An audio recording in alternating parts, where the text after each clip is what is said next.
Farias Brito, Ceará, padre polêmico que teria virado lobisomem. Um fato inusitado vem chamando a atenção de muita gente em Santana do Cariri. Alguns dias moradores começaram a se assustar com livros à noite. Fizeram algumas rondas e foram até a casa paroquial. Populares levaram então o caso para a polícia. Em contato telefônico com a Delegacia de Polícia de Santana do Cariri, fomos informados de que realmente isso vem acontecendo na cidade. Entretanto, a polícia parte do pressuposto de que não se trata de um lobisomem, mas de pessoas comuns que estariam assustando a população. E o suposto lobisomem seria o jovem padre Adalmiran Silva de Vasconcelos. Os boatos espalhados em outubro de 2011, agora virou notícia novamente porque proibiu a festa do pré-pau em Santana e, agora, adotou posição contrária ao corte e carregamento do pau da bandeira nos festejos a Santo Antônio na zona rural de Farias Brito. A decisão contrariou os moradores da localidade, que fica a uma distância de 18 km para o centro da cidade. Principalmente, diante do fechamento da capela com cadeado. As orações dos fiéis ao santo casamenteiro estão acontecendo, mas na praça do lado de fora. Lobisomem assusta moradores em Tauá. Moradores da zona rural de Tauá, Ceará, estão assustados com a ação de um lobisomem que está furtando ovelhas e arrombando residências na região. 2 casos foram registrados pela Polícia Civil da cidade. Apesar de ser lua nova numa segunda, uma mulher afirmou à polícia ter visto um indivíduo meio homem e meio lobo.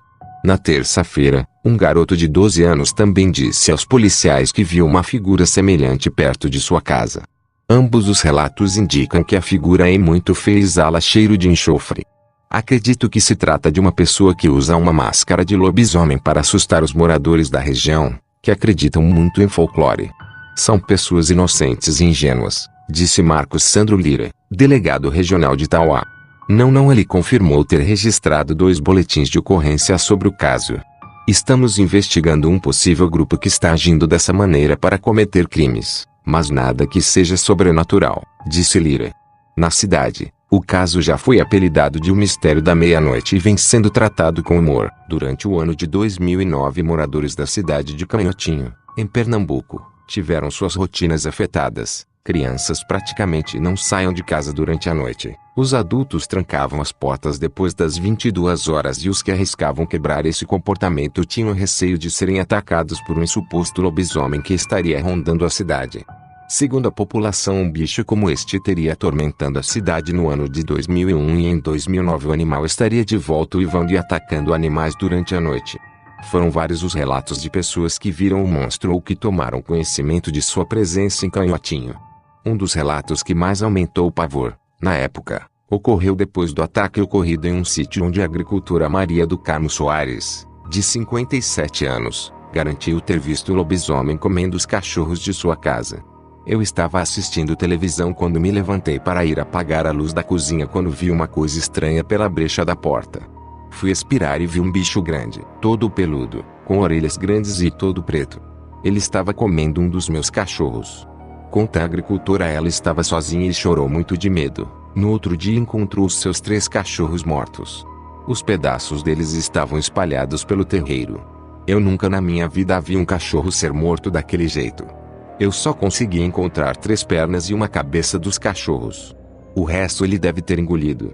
Lembrou ela apavorada no bairro Elisa Holanda, próximo ao cemitério da cidade. Os relatos são ainda mais assustadores. Um vigilante de um colégio, que pediu para não ser identificado, disse que chegou a tirar no pescoço do lobisomem. Primeiro eu vi uma coisa muito estranha quando estava vindo para o trabalho.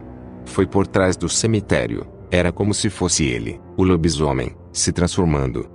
No outro dia, eu estava aqui no colégio quando ele me viu e veio me atacar. Ele tinha dentes grandes e garras afiadas. Deu medo, mas eu atirei no pescoço dele e depois ele saiu correndo pelo matagal. Garante. Algumas pessoas disseram que o lobisomem poderia ser uma moça que morava perto do cemitério e que a transformação ocorreria num cercado que fica atrás da casa dela. Para reforçar ainda mais esta desconfiança, vizinhos juraram que depois que o vigia deu um tiro na criatura, a garota teria sido atendida no hospital com dores no pescoço. Há uns 50 anos meu avô e minha avó moravam no interior do estado do Ceará. O local não era considerado município, acho que na época era só um distrito. Normalmente às 23 horas cortavam energia, ela só voltava às 5 horas da manhã.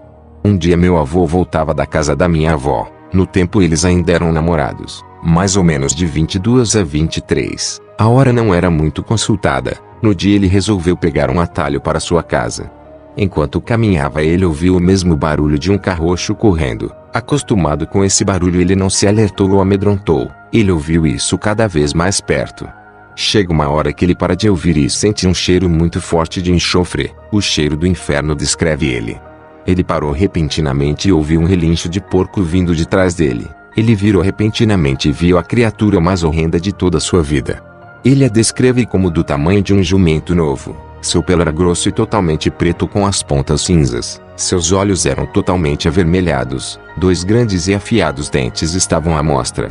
E ele andava de cabeça para baixo com os cotovelos. Meu avô soltou um agudo grito e saiu correndo.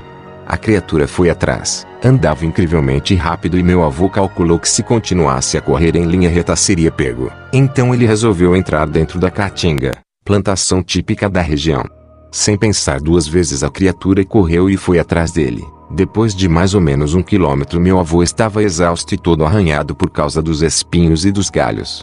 Ele estava prestes a se render, até que ele viu uma grande casa e um celeiro ao lado. Ele correu na direção do celeiro. Para sua sorte a porta estava só encostada. Ele entrou com tudo se jogando em um monte de capim que se encontrava lá para os animais.